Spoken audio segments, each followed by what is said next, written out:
Hi hello नमस्कार, मी दर्शना तांबोळी. राजश्री मराठीमध्ये तुमच्या सगळ्यांचं स्वागत. खरं तर चित्रपटांची वेगवेगळ्या रूपातली नावं आपण नेहमी ऐकत असतो, बघत असतो. पण गुलाबी असं नाव असलेला कधी चित्रपट सुद्धा असेल यावर खरं तर माझा विश्वास नव्हता किंवा मला कधी वाटलं नव्हतं की गुलाबी नावाचा चित्रपट असेल. हाच चित्रपट आपल्या सगळ्यांच्या भेटीला येतोय 22 नोव्हेंबरला आणि या सिनेमाची टीम आत्ता माझ्याबरोबर आहे. खूप स्वागत तुमच्या सगळ्यांचं. थँक्यू. खरं तर हे इमॅजिनेशनच्या पलीकडे की चित्रपटाचं नाव गुलाबी आहे. गाण्यांमध्ये आपण ऐकतो साधारण ही गुलाबी हवा किंवा गुलाबी शब्द असलेली गाणी. तर एकतर कसे आहात सगळ्यात आधी आणि कसं सुरू आहे प्रमोशन? मस्त, छान आहोत आणि गुलाबी आहोत आणि दिसतोच आहोत. बरं, ट्रेलर लॉन्चला कमाल दिसत होते सगळे, गुलाबी गुलाबी माहोल होता पूर्ण. पण आजही दर्शना तू गुलाबी होऊन आली असेल. हो, मुद्दामून, कारण मी ट्रेलर लॉन्चला मिस केलं गुलाबी घालणं, तर मी म्हटलं की चला इंटरव्ह्यू साठी तरी करूया. बरं, कशी आहे श्रुती? मस्त म्हणाल ताई? All okay? येस. अभ्यंग कसे आहात? छान छान मस्त. बरं, नावच कमाल आहे चित्रपटाचं, गुलाबी. म्हणजे आपल्या चित्रपटाचं नाव गुलाबीच असावं, काय विचार आहे यामागे? स्टोरी लिहितानाच ॲक्च्युली ते ठरलेलं होतं. कारण मी मगाशी पण सांगत होतो की आई, आजी, माझी बहीण, अशी सगळी जी काय माझ्या आजूबाजूला स्त्रिया आहेत छान छान, त्यांच्या सगळ्यांचं फॉर सम रिझन काहीतरी एक ट्रेडिशनल कनेक्शन असल्यासारखं आहे गुलाबी रंगाशी. आणि मला लहान असल्यापासून फार गंमत वाटायची की सगळंच कसं गुलाबी असू शकतं. म्हणजे तुम्हाला साडी पण गुलाबीच आवडते, तुम्हाला हाही गुलाबीच आवडतं, तो रुमालही गुलाबीच पाहिजे आणि तो पर्टिक्युलर गुलाबी, म्हणजे त्याच्यातही असं शेड्समध्ये काहीतरी फरक असलेला चालत नाही. सो मला असं वाटत होतं की एक इमोशन आहे त्याच्या पाठीमागची आणि ती इमोशन डायरेक्ट इथे जाऊन भेटते. ते नावातच ते इमोशन येतं की आपल्याला कळतं की काहीतरी is about emotion, it's about women. Of course आता गुलाबी युनिव्हर्सल कलर आहे, त्यामुळे सगळेच आपण तो वापरतो आणि मला असं वाटलं कॅची नाव आहे, सो लेट्स गो हेड. बाकी फिल्म बघितल्यानंतर तुम्हाला कळेल की फिल्मचं नाव गुलाबी का आहे. पण ते असतं ना आपल्या मुलींचं नेहमी की ब्लू म्हणजे मुलगा आणि पिंक म्हणजे मुलगी. ते बाय डिफॉल्ट गिफ्टिंग मध्ये पण गुलाबी कलरच येतात, ते घेतले पण गुलाबी कलर जातात. तुमच्या दोघींना मला एस्पेशली विचारायला आवडेल, किती आवडीचा आहे गुलाबी रंग? मला आवडतो, पण फेवरेट कलर आहे का तर नाही, पण मला गुलाबी डेफिनेटली आवडतो. म्हणून ह्याचा अर्थ असा नाही की वॉर्डरोब मध्ये सगळं गुलाबी आहे असं नाहीये, पण याचं नाहीच कलर. या म्हणाल ताई? मला खूप एक्साइटमेंट वाटली जेव्हा कळलं की चित्रपटाचं नाव गुलाबी आहे. कारण माझा एक चित्रपट येलो, दुसरा गुलाबी. आता मी इंद्रधनुष्य पूर्ण व्हायची वाट बघते. किंवा नवरात्रीचे 9 रंग हा फोकस. वा, कमाल आहे. पण सुरुवात कुठून झाली अभ्यंग या चित्रपटाची? सो वास्तविक माझ्या आयुष्यात अशी लोक आहेत आजूबाजूला. मला लहान असल्यापासून आय थिंक मैत्रिणी जास्त आहेत मित्रांपेक्षा. आणि या प्रकारची 3 कॅरेक्टर्स जी आपण फिल्ममध्ये पाहतोय, ट्रेलरमध्ये पाहतोय, अशा स्त्रिया माझ्या आजूबाजूला आहेत. आणि मला असं वाटत होतं की कोणीतरी सांगा यांना रे की हे असं नसतं किंवा हे असं व्हायला पाहिजे किंवा हिला मैत्रिणी का होत नाही आहेत, मैत्रिणी व्हायला पाहिजे तिच्या, तर तिला ते कदाचित कळेल. आणि सो त्याच्यावरती भाष्य करणारी फिल्म आहे की ज्याच्यात आपण मैत्रीविषयी बोलतोय, आपण सेल्फ लव्हबद्दल बोलतोय. आणि मला वाटतं की मैत्री थोडीशी पुरुषांमध्ये ना पटकन होऊन जाते ऑफ ऑल एज ग्रुप्स, पण स्त्रियांमध्ये ती नाही होत फॉर सम रिझन. आणि काय माहिती का होत नाही, तर या फिल्ममध्ये का होत नाही. या फिल्ममध्ये आपण तो प्रयत्न केलाय की झाली आहे त्यांची मैत्री योगायोगाने. पण जसं आता अभ्यंग म्हणाले की मैत्री असू देत किंवा सेल्फ लव्ह असू देत, हे असे मुद्दे आहेत ना, ह्याच्यावर आता प्रत्येक जण बोलतं. पण आधी अशी वेळ होती की पटकन कोणी बोलायचं नाही, की आपल्यावर प्रेम असलं पाहिजे वगैरे, एवढं कोणी डीपली बोलायचं नाही. सो आता जेव्हा तुम्ही स्क्रिप्ट ऐकली या चित्रपटाची, शूटिंग लोकेशन म्हणा किंवा कथा म्हणा, या व्यतिरिक्त अशी एक कुठली गोष्ट होती गुलाबीबद्दलची, ती तुम्हाला कलाकार म्हणून खूप क्लिक झाली आणि नाही हे मी करणार हे ठरलं? मला 3ही कॅरेक्टर्स म्हणजे श्रुती, अश्विनी आणि मी. श्रुतीची कॅरेक्टर मला कोणीच ऑफर करणार नाही असं मला वाटतं.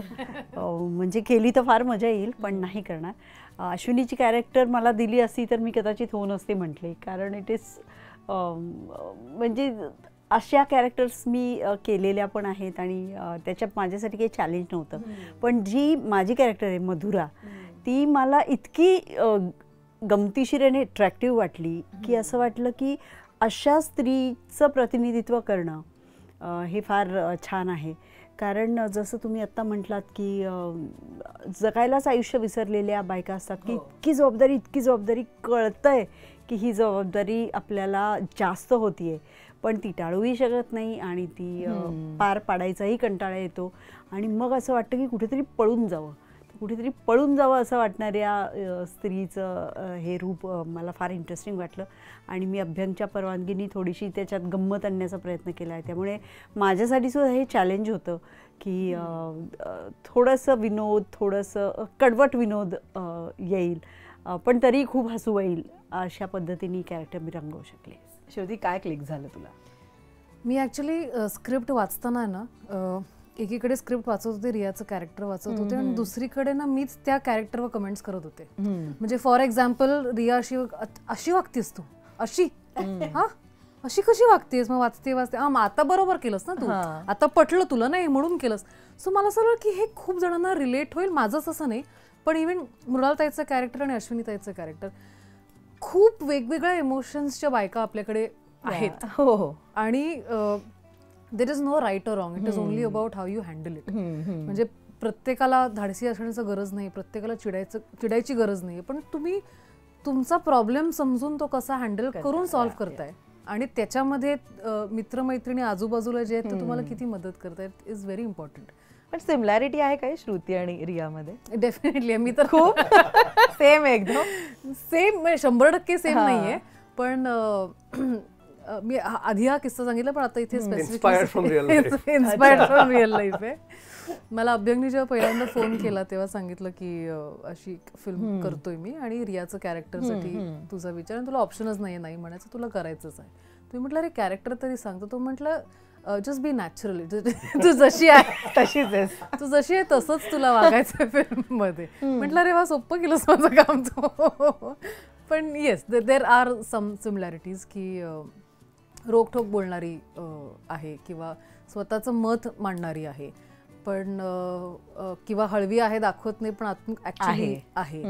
सो अशा काही काही गोष्टी आहेत रिया आणि श्रुतीमध्ये थोड्या. ॲब्सोल्युटली. आणि जेव्हा असे फिमेल सेंट्रिक चित्रपट येतात ना, तेव्हा ॲक्च्युली म्हणजे जो ऑडियन्स असतो, एस्पेशली महिला, त्यांना रिलेट करत असतात त्या प्रत्येक पात्राला. अशावेळी आपलं जे कॅरेक्टर आपण लिहिलं आहे स्क्रिप्टमध्ये तसं ॲप्ट कास्टिंग हे खूप गरजेचं असतं, कारण ती कनेक्टिव्हिटी तितकी वाढते. अभ्यंग या तिघींची जेव्हा निवड प्रोसेस सुरू होती किंवा कुठलं कॅरेक्टर, मधुरा कोण करेल, रिया कोण करेल, हा विचार चालू होता, हे चेहरे पहिले डोक्यात आले होते? अगदीच. म्हणजे मी म्हणेन की स्टोरी लिहितानाच माझ्या डोक्यात अगदी पक्क ठरलेलं होतं. एक साधारण I would say may be 40% film झाल्यावरती माझ्या डोक्यात मला हे लागलं होतं की नाही, मला रियात मला श्रुती दिसते किंवा मधुरामध्ये मला मृणालताई दिसते, गौरीमध्ये मला अश्विनीताई दिसते.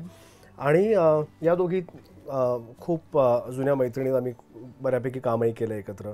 त्यामुळे मी त्यांना लगेच कॉन्टॅक्टही केला होता की असं काहीतरी लिहितोय आणि तुम्हाला करायला आवडेल का, आणि त्यांना त्याच्यावरती छान त्यांना इंटरेस्टही होता. अश्विनीताईच्या मात्र बाबतीत असं होतं की आमची ओळख नव्हती आणि तरी मी खूप असा पॉझिटिव्ह होतो की नाही ती हो म्हणणार definitely. So there was no plan B in my head at all. आणि इन अ वे आपण जसं म्हणतो की ऑथर बॅक्ड कॅरेक्टर्स असतात, सो सगळी कॅरेक्टर्स फिल्ममध्ये, नॉट जस्ट 3 ऑफ देम, अगदी म्हणजे प्रदीप वेलणकर असतील किंवा शैलेश दातार असेल किंवा सुहास मावशी असतील, सगळी कॅरेक्टर्स म्हणजे ते अशी लिहूनच ठेवलेली होती की नाही, इथे आपल्याला हाच माणूस असायला हवा. आणि थँकफुली सगळेजण हो म्हणले. ते वरद हसतो होता त्यावेळेला, आय थिंक बाप्पा म्हणत होता तू म्हणशील ते तथास्तु. पण ताईंनी फार छान किस्सा सांगितला ट्रेलर लॉन्चला की अवंतिकाच्या पहिल्या एपिसोडमध्ये अभ्यंगने काम केलं होतं. सो ताई, तेव्हापासून ते आत्तापर्यंतचा हा जो प्रवास आहे, म्हणजे तेव्हा काम करणं आणि आत्ता तो डिरेक्ट करत असलेल्या सिनेमात काम करणं, हा प्रवास कसा? मला फार आनंद झाला, कारण अभ्यंगचं हे स्वप्न मी कित्येक वर्ष जवळून बघते आहे. त्याच्या बहुतेक सर्व कहाण्या म्हणजे ज्याच्यावर त्याला काही ना काही करायचं होतं, करायचं आहे आणि जे करून झालंय ते सगळं बहुतेक त्याची फर्स्ट लिसनर मी आहे. त्यामुळे I am very happy for him. मी अभ्यंगच्या बाबतीत नेहमी असं म्हणते की पॉझिटिव्हिटी आणि पर्सिव्हिअरन्स या 2 गोष्टी त्याच्यातल्या शिकण्यासारख्या आहेत. आणि त्यांनी एकदा ठरवलं की तो बरोबर स्टेप बाय स्टेप तिथे पोहोचतो आणि ते सगळं घडतं त्याच्या आयुष्यात. So I really admire him for that. वा, मस्त. श्रुती, रिया साकारतात ही स्ट्रेट फॉरवर्ड मुलगी आहे. म्हणजे ट्रेलरमध्ये जी काही आम्ही तिची झलक बघतोय ती तोंडावर बोलते जे काय ती, भलेही ती इमोशनल असली. अशा वेळी ना एक कुठेतरी जबाबदारी पण असते की आपण करतोय ते बरोबर आहे का, किंवा आपले जे विचार मांडतोय ते बरोबर आहे का. बॅक ऑफ द माइंड जेव्हा रोज तू करत होती, श्रुती रिया प्ले करत होती, काय विचार होते? सगळं ह्यांनीच लिहिलं होतं, मला फक्त बोलायचं होतं त्यांनी काय लिहिलंय ते. पण ऑफकोर्स सीन शूट व्हायच्या आधी त्याच्यावर चर्चा असायची, म्हणजे जस्ट बिकॉज तुला खालचा खड्डा दिसत नाही लोकांच्या आयुष्यामध्ये का, हे म्हणताना मी त्याला मी का म्हणते, म्हणजे why am I saying that too. त्याच्या मागे जर लॉजिकली काहीतरी असेल तर हरकत नाही, ती मुफट आहे ती तसं बोलूच शकते, पण उगीच बिंदास कॅरेक्टर दाखवते आणि वाटेल ते बोलते असं नाहीये ते. There is reasoning to why she is saying that, किंवा हे कुठनं ॲटिट्यूड आलेला आहे त्याच्या मागे सुद्धा कारण आहे. सो ते व्यवस्थित मांडलं गेलेलं फिल्ममध्ये अगदी. आणि तू जो सीनचा उल्लेख केला तर कमाल सीन आहे, चिखल उडवून घ्यायचा. तो खरा चिखल होता का? खरा उडवून घेतला होता तो. ते आता हे असलं ना असं विचारायचं ना. पण मी ते बघत होते, मी म्हटलं ओ हो मस्त आहे, पण ते छान आहे. आणि ते कनेक्ट आहे, म्हणजे टीझर मध्ये दाखवलं होतं आमच्या इंडिव्हिज्युअल जेव्हा टीझर झाले होते ना तेव्हा ते दाखवलं होतं की एक गुलाबाचा बुके घेऊन एक मुलगा मला प्रपोज करतो आणि ती मागे लांब उभी आहे आणि ते सगळा तमाशा बघते, कारण मी त्याला ओरडते की काय म्हणजे तुला का वाटलं तू गुलाबाची फुलं आणून देऊ शकतोस वगैरे. ती बघत बसली आणि कट टू ट्रेलर मधले तो पहिला सीन असा आहे की माझी गाडी जाते आणि तो चिखल तिच्यावर उडतो आणि ती म्हणते मस्त सीन आहे. पण मला ऍड करायला आवडेल की अशा आणखीन 2-3 गोष्टी आहेत की ज्या घडल्या आहेत फिल्ममध्ये त्या दोघींच्या मध्ये, आणि ते तुम्हाला पिक्चर बघितलं कळेल की ते सगळं शूट करताना म्हणाल ते म्हणतो मी काय घोडं मारले तुला, काय हे सगळं तू माझ्या बरोबर करतोय. आणि मला आता आणखी विचारात मी पडली, आता त्यांनी सांगितलं की मधुरा लिहितानाच त्याला माझी आठवण होत होती, म्हणजे रिअली मी अशी आहे मला वाटतं मी काय भारी परफॉर्म केलंय वगैरे. नाही ऑफकोर्स, म्हणजे आय थिंक मृणालताईचं म्हणजे on a very serious note, jokes apart, अशा प्रकारचा रोल तिने केलेलाच नाही आजपर्यंत. म्हणजे मृणालताई आय थिंक एक ऍक्टर म्हणून आपल्या सगळ्यांचीच खूप आवडती आहे आणि कमालीचे रोल्स तिने केलेत, अजरामर भूमिका केलेल्या आहेत, सगळ्यांची लाडकी जिजाबाई आहे ती आपली, यु नो, त्यामुळे प्रचंड रिस्पेक्ट आणि प्रेम तिला आहे. पण अशा प्रकारची मृणालताई आजपर्यंत कोणी पाहिलेलं नाहीये. ज्या प्रकारे ती फिल्ममध्ये बोलते, तिचे टोमणे असू देत, तिचा वावर असू देत, तिचं दिसणं असू देत, आणि ह्याच्यावरती फार मजा येत होती आम्हाला प्रोसेसमध्ये, कारण ती इतकी ॲक्टिव्हली इन्व्हॉल्ड होती. आणि मला त्या गोष्टीची गंमत वाटते की अश्विनीताई असो किंवा मृणालताई असो, दोघींनी असं मला स्वाधीन केलं होतं की यू शुअर हे आपल्याला हे एक्झॅक्टली असं करायचं आहे. तर मी म्हणायचो हो हे असंच हवं आहे. म्हणजे एक सीन आठवतो मला की जसे मी काही रिटेक्स केले, कारण मला तिचे हात कमरेवर हवे होते. माझं होतं की हे बोलताना इथे हात कमरेवर यायलाच हवेत. आम्ही त्याचे 2-3 रिटेक्स घेतलेत, पण इतके छान झालेत ते सीन्स की ते पाहताना जी काय मजा येते. आणि ते तिने पण बघितलं तिला असं की अरे काय मस्त वाटतंय बघा.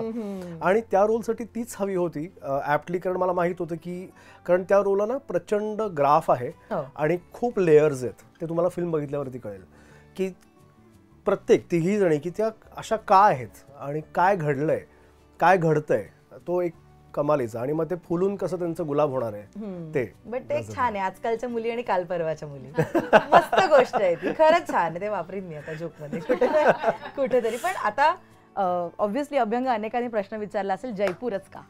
वाव, कारण जयपूर, एक तर मला पहिली गोष्ट मला महाराष्ट्राच्या बाहेर जायचं होतं, कारण आपण प्रचंड फिल्म्स बनवतो महाराष्ट्रात, खूप फिल्म्स होतात आणि आपण सगळं जवळजवळ सगळे कानेकोपरे दाखवून झालेले आहेत.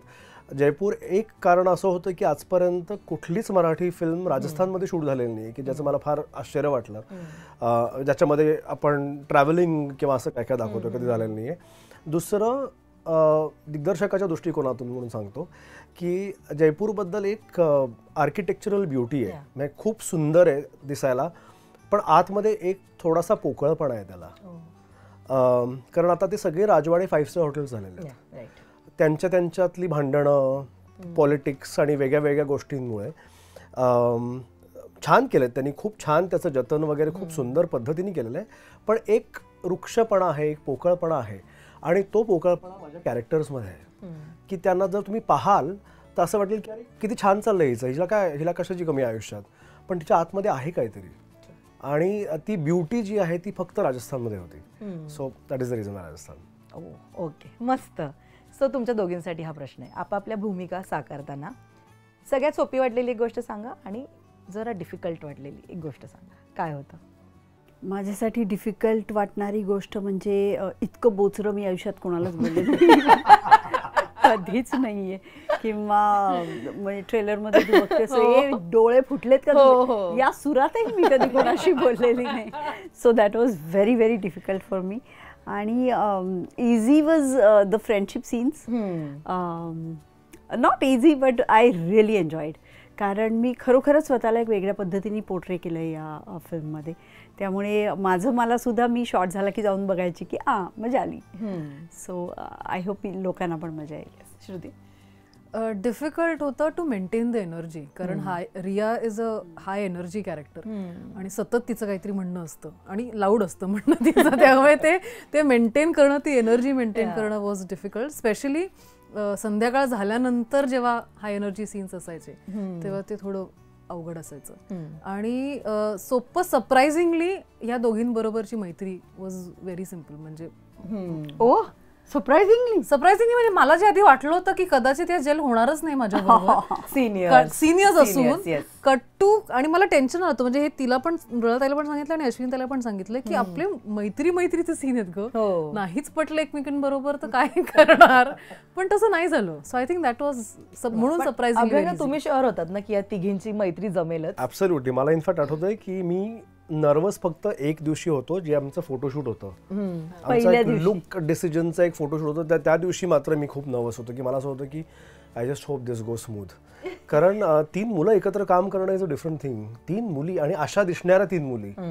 मला असं होतं की हे जर कॉम्पिटिशन झोनमध्ये जर गेल्या तर काही खरं नाही आहे माझं. पण मी खूप शुअर होतो आणि त्यांनी मला प्लेझंटली सरप्राईज पण केलं. कारण त्या इतक्या प्रोज आहेत आपापल्या गोष्टींमध्ये आणि त्यांनी तिघींनी रोल प्यायलेत ॲक्च्युली. म्हणजे त्यांनी जी काय बॅटिंग केलेली आहे फिल्ममध्ये, मग तुम्हाला बघितल्यानंतर असं वाटणारच नाही की कदाचित यांची मैत्री नसावी. आता फॉर एक्झाम्पल मी अश्विनीताईला ओळखत नाही, पहिल्यांदाच तिला भेटलो गेल्या वर्षी, काम पहिल्यांदा केलं आहे. श्रुतीनी पण फार तिच्याबरोबर इंटरॅक्शन केलेलं नाही आहे. ऑफकोर्स मृणालताई आणि अश्विनीताई फ्रेंड्स आहेत, पण फिल्ममध्ये असं वाटतं की अरे ही मैत्री म्हणजे वर्षांवर्षांची आहे. आणि that is the beauty of the film. म्हणजे पहिल्या दिवशी अभ्यंगला असं वाटत होतं लिही अजून अशी कथा लिही की त्याच्यात 3 प्रॉमिनंट फिमेल कॅरेक्टर्स मेन असू देत. बघ आता चांगला धडा बसणार आहे तुला, असं त्याच्या चेहऱ्यावर दिसत होतं. हळूहळू मग तो रिलॅक्स होत गेला की लक्षात आलं त्याच्या की तिघी प्रोफेशनल आहेत आणि कामाशी आपल्या करेक्ट है ना. पण अशा वेळी सिनियर कलाकार खूप सेटवर असतात, ॲज अ डिरेक्टर व्ह्यू सांग, डिरेक्टरसाठी ही गोष्ट सोपी असते का कठीण असते? आय थिंक नाही, सोपी असते. कारण जितका मुरलेला कलाकार तितकं त्यांना त्यांचं काम माहीत असतं आणि म्हणून ते मुरलेले असतात. म्हणजे इन्क्लुडिंग मी म्हणेन की प्रदीप काका वेलणकर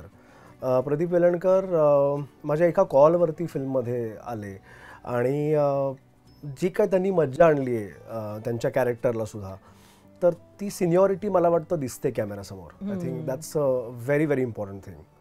आणि या तिघींच्या बाबतीत मी म्हणेन तर मला असं वाटतं की जसं ही म्हणली की फर्स्ट डेला मला वाटत होतं, लोक मला विचारतायत सध्या, खूप लोक मित्रही विचारत होते की अरे एक हिरोईन झेपत नाही लोकांना, तुझ्याकडे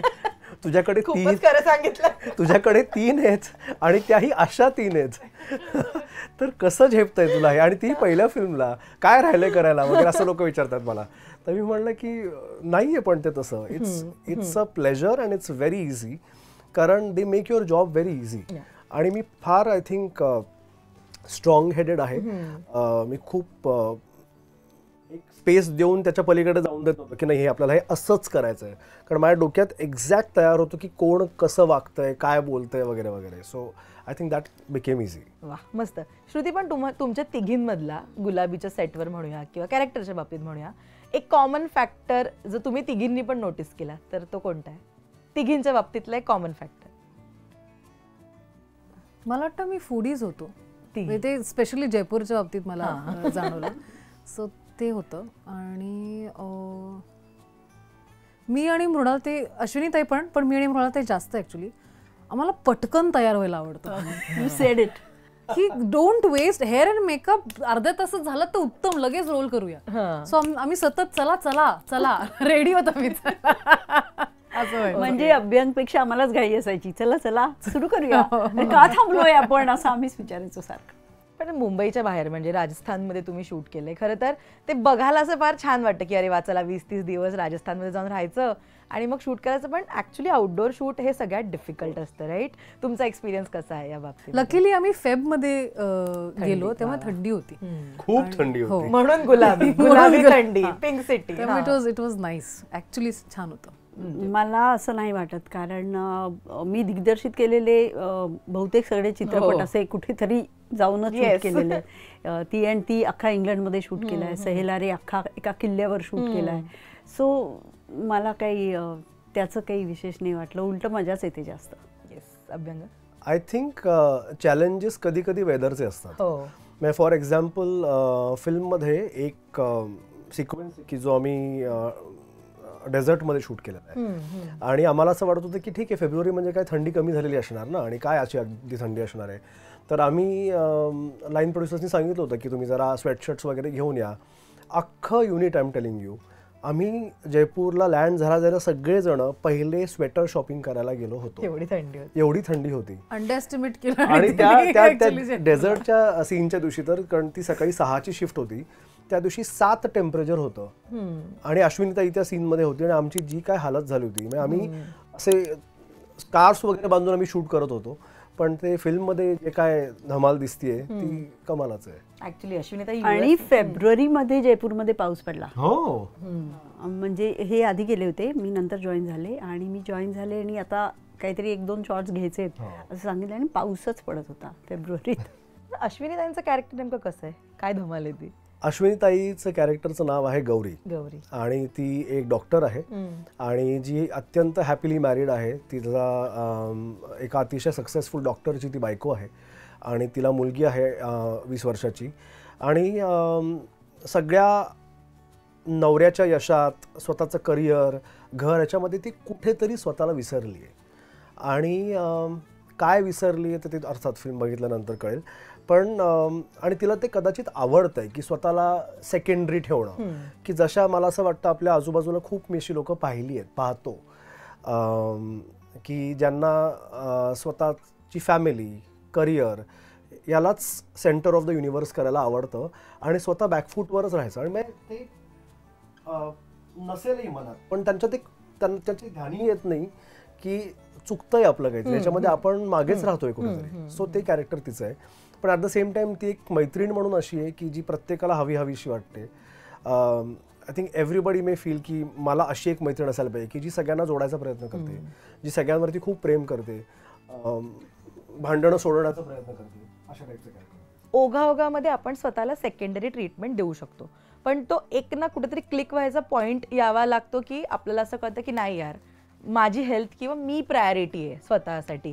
मृणालताई आणि श्रुती, तुमच्या दोघींना कधी असं झालंय की यार मी नाही देते स्वतःला प्रायोरिटी, दिली पाहिजे, असं कधी एकदा झालंय इतक्या वर्षात? मला वाटतं प्रत्येक स्त्रीच्या आयुष्यात असे पॉइंट्स अनेकदा येतात आणि ते रिअलायझेशन करून देण्यासाठी मैत्रिणीच उपयोगी पडतात किंवा मित्र उपयोगी पडतात की तू आता थांब थोडी आणि थोडा स्वतःसाठी वेळ दे किंवा चिल कर किंवा काम थांबव, एक ब्रेक घे किंवा प्रवासाला जा, यू नीड दॅट, हे सांगणारी मैत्रीण किंवा मित्र आपल्याला आयुष्यात लागत असतो. सारखं आहे तुमच्याकडे अशी? हो, अगदी भरपूर आहेत. आणि खूप लकी असतात लोक ज्यांच्या आयुष्यात असे मित्र मैत्रिणी असतात. सगळ्यांनाच मिळतात किंवा आहेत प्रत्येकाच्या आयुष्यात असं नसतं.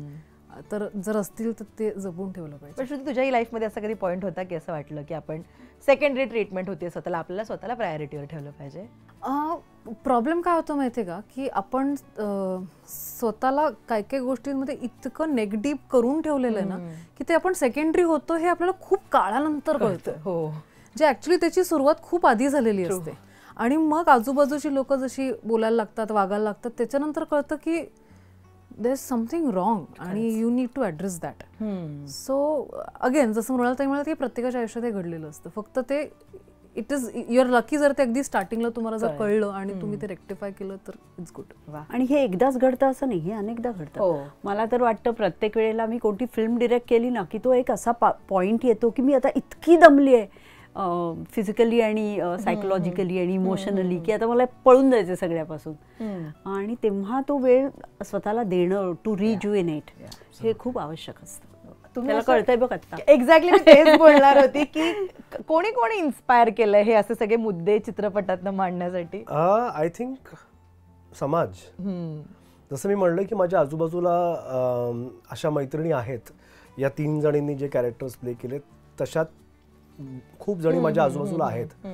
आणि मला खूप वेळा वाटतं की नॉट जस्ट फक्तच म्हणजे बायका नाही, पुरुष पण असे असतात की जे स्वतःला विसरून जातात आणि काही कारण नसतं त्याच्या पाठीमागे, पण कॉम्प्लिकेशन आहे त्याच्याकडे दुर्लक्षच करायचं ठरवलं असेल, हसून फॉर दॅट मॅटर, की समोर जे दिसतं त्याच्याकडे जाऊयात. किंवा अशी लोकं मी पाहतो की ज्यांना प्रचंड बिझी राहायला आवडतं, कारण फ्री झाल्यावरती त्या विषयांकडे आपण वळतो म्हणून, त्यामुळे बिझी असलेलं बरं असतं.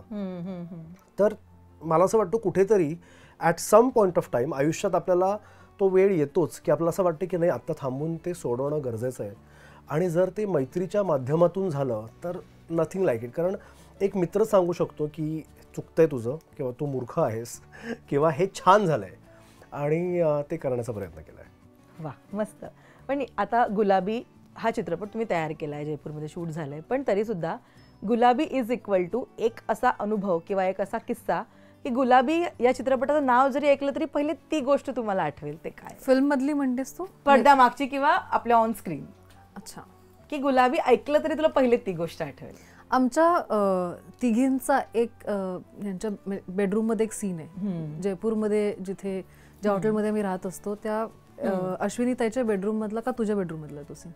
हा, हिच्या बेडरूम मधला तो सीन आहे, जिथे आम्ही तिघी पार्टी करण्यासाठी आता बाहेर जाणार होतो. मी त्यांना म्हणते चला चला रेडी व्हा वगैरे.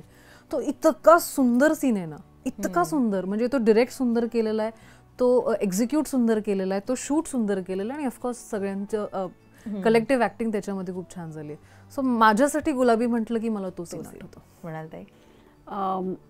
ही माझी पहिली फिल्म आहे की ज्याच्यामध्ये 3 ॲक्ट्रेसेस बरोबर काम करत आहेत, त्याच्यामुळे that is very special for me.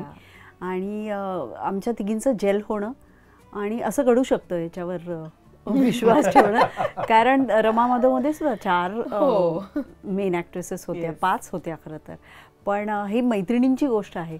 आणि माझ्या पर्सनल आयुष्यामध्ये माझं लग्न खूप लवकर झालं आणि मी लग्न ठरवलंही खूप लवकर. त्यामुळे मला आधी बॉयफ्रेंड होता, नंतर तो फियांसी झाला आणि नंतर माझं लग्न झालं त्याच्याशी. त्यामुळे अशी घट्ट मैत्री ती जी त्या काळात असते कॉलेजमध्ये होणारी मैत्री, तशी माझी झाली नाही कोणाशी. आणि I was always a working woman. माझं कुटुंब पुण्यात होतं, त्यामुळे असे मला ओ माय गॉड घट्ट मित्रमैत्रिणी खूप कमी आहेत. जे आहेत ते खूपच सॉलिड आहेत. पण मला या चित्रपटाने शिकवलं की तुमच्या आयुष्यामध्ये मैत्री कोणत्याही स्टेजला होऊ शकते, कोणत्याही वयात होऊ शकते, कोणत्याही सिच्युएशनमध्ये होऊ शकते, आणि हे माझ्या बाबतीत घडलेलं आहे. त्यामुळे मला या चित्रपटाने पुन्हा एकदा हे माझ्यासाठी सिद्ध केलं की keep your arms open, friendship can happen any time. वा, किती मस्त. अभ्यंग, ऑफकोर्स इट्स युअर बेबी गुलाबी हा चित्रपट, तरीसुद्धा गुलाबी इज इक्वल टू काय? आत्तासाठी मला इफ यू आस्क मी तर it is the title song. गुलाबीची पूर्ण वाईब त्या एका गाण्यात, गुलाबी रंग मी, त्याची जी एनर्जी आहे, ज्या प्रकारे हंसिकानी त्याला गायलंय, ज्या प्रकारे मंदारनी ते लिहिलंय, साई पियुषचं music, I think that one song just amplifies it की काय गुलाबीचा अर्थ आहे.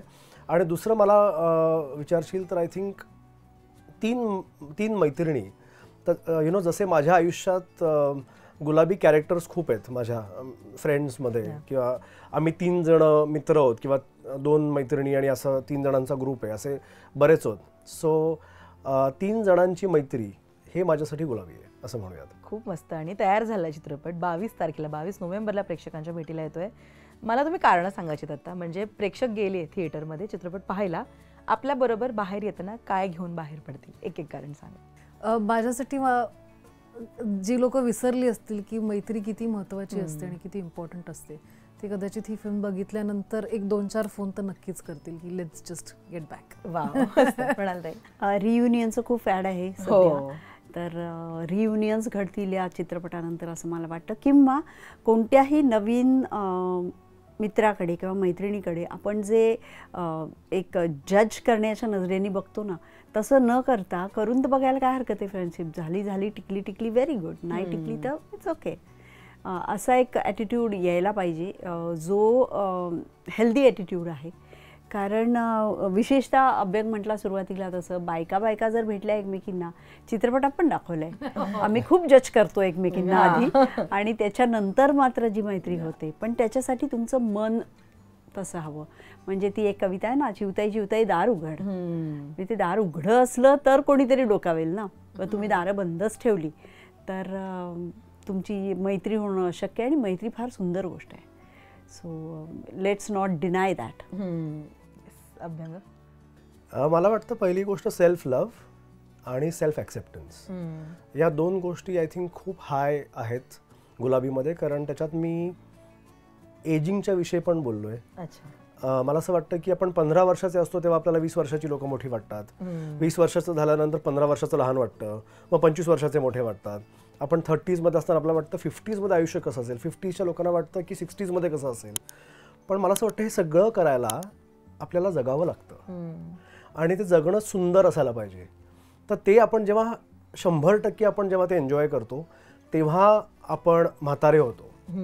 माझी एक मैत्रीण आहे की जी मला दरवर्षी वाढदिवसाला विश करते की आयुष्मान राहा आणि म्हातारा हो. म्हातारा हो. कारण म्हातारा व्हायला तुम्हाला जगायला तर पाहिजे ना. right. सर्वात महत्त्वाची गोष्ट आहे ती. And there is such beauty about becoming old. मला असं वाटतं की what is wrong with that. वय वाढणं आणि या वयात हे व्हायला पाहिजे, त्या वयात ते व्हायला पाहिजे, हे कुठल्या पुस्तकात लिहिलं होतं. आपण जिवंत आहोत हीच सर्वात महत्त्वाची गोष्ट आहे आणि मैत्री कधीही होऊ शकते. सो सेल्फ लव्ह आणि सेल्फ ॲक्सेप्टन्स, आय थिंक या 2 गोष्टी खूप मस्त. आणि आता मी सुद्धा उत्सुक आहे हा चित्रपट बघायला 22 तारखेला. थँक्यू सो मच तुम्ही इथे आलात, इतक्या छान गप्पा मारल्या. All the best. Thank you. Thank you so much. आणि खरंच मला बघायचं आहे काय आहे नेमकं गुलाबीमध्ये. थँक्यू. थँक्यू.